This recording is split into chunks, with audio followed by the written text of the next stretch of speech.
Hello আমার প্রিয় ছাত্রছাত্রী বন্ধুরা, আমি তোমাদের অমিতাভ স্যার। সবাইকে আমার YouTube channel practical and theory ক্লাসরুমে স্বাগত জানাচ্ছি।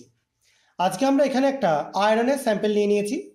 তো এই স্যাম্পলটা ফার্স্ট আমরা টেস্ট করবো এটা অ্যাসিডিক না অ্যাসিডিক নয়, অর্থাৎ নিউট্রাল, এরকম একটা কন্ডিশন আগে চেক করব।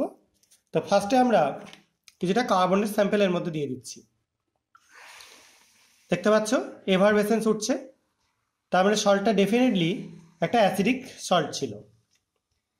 এটা দিয়ে একটু ডিজলভ করে নিচ্ছি, আর একটু যোগ করে দিচ্ছি।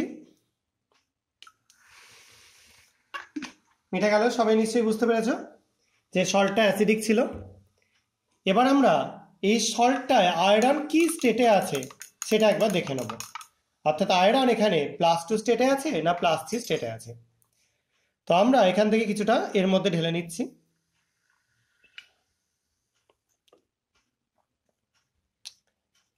এবং একটা এখানে রাখা রয়েছে, দুটো করে নিলাম।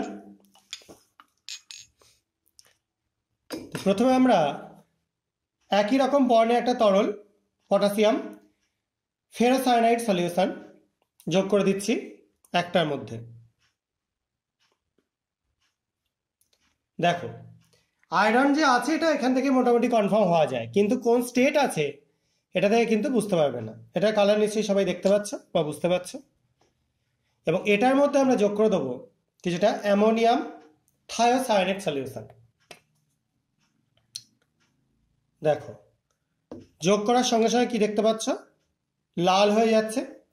অর্থাৎ ডেফিনেটলি এটা আয়রনের +3 স্টেট ছিল, অর্থাৎ ফেরিক স্টেটটা ছিল। সেই কারণের জন্য এই কালারেশন তৈরি হলো।